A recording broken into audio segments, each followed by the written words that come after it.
Միացյալ Նահանգների փոխնախագահի այցը Հայաստան պատմական են համարում հայկական խորհրդի փորձագետները, երկկողմ հարաբերությունների զարգացման առումով կարևորելով տարբեր ոլորտներում գործակցության ընդլայնումը։ Հարաբերությունների զարգացման նման տեմպ ըստ փորձագետների Հայաստանը չի ունեցել ոչ միայն Միացյալ Նահանգների, այլև որևէ այլ պետության հետ։ Ավելանում են նաև նոր ուղղություններ, ինչպիսին է ռազմատեխնիկական համագործակցությունը։ Մենք ունեցանք ըստ էության այլևս նախադեպ, երբ տեղի ունեցել ռազմատեխնիկական այսպես փոխգործակցություն, ընդ որում նորագույն զենք զինամթերքի, նորագույն զինատեսակի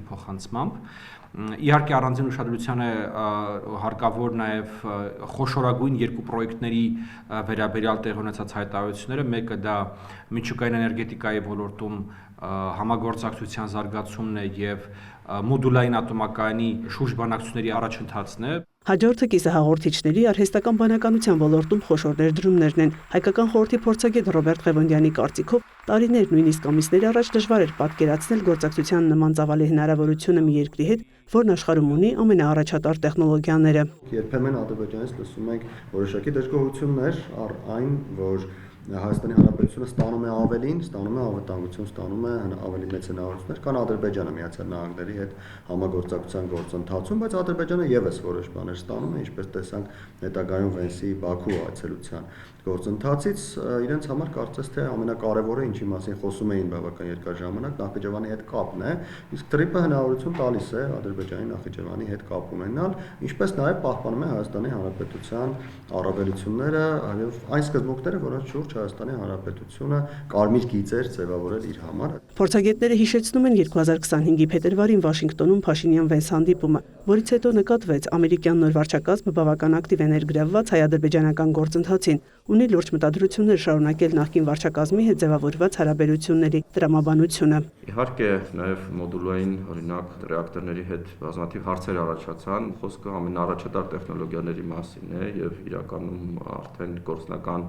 քայլեր այդ ուղղությամբ կիրառվում են եւ եթե Հայաստանում կառուցվեն հենց այդ տեխնոլոգիաներով միջուկային ռեակտորներ, դրանք կլինեն անհամեմատելի ավելի անվտանգ, քան այն ինչ մենք հիմա ունենք մեծամորում։ Այս տեխնոլոգիաների մուտքը թույլ է տալիս Հայաստանին ինչ-որ ֆորս մաժորային զարգացումների դեպքում մուտք ունենալ ամերիկյան միջուկային վառելիքի շուկային։ Սամվել Մելիքսեթյանն անդրադարձավ Վենսի Բաքու այցին ստորագրված ռազմավարական գործընկերության մասին խարտիային, որտեղ կան նաև Հայաստանին առնչվող կետեր։ Գլխավոր նպատակը, ես կասեի, դա միջին միջանցքի զարգացումն է, որտեղ նշված է նաև TRIP-ի հատվածը, այսինքն Հայաստանի տարածքով անցնող այդ կոմունիկացիաները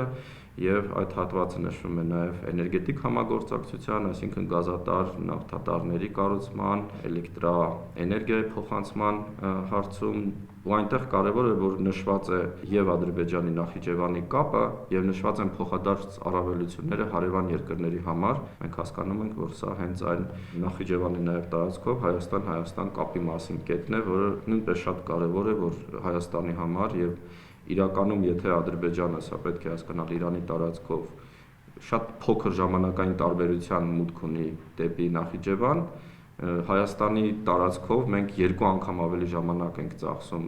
հասնել Մեղրի օրինակ, քան կարող ենք հասնել Նախիջևան։ Վենսի այցը նաև TRIP-ի որպես խաղաղության կարևոր նախագծերից մեկի նկատմամբ Սպիտակ տան քաղաքական աջակցության հաստատումն էր։ Խաղաղության գործընթացն է ադմինիստրացիայի համար դառնում կարևորագույն պրոյեկտ, կարևորագույն առաջնահերթություն, եւ այդ առումով ուշագրավ է, որ Աբու Դաբիում տեղի ունեցած հանդիպումը դատելով հաղորդագրություններից, դատելով հայտնի տեղեկություններից անցել է դրական միջավայրում,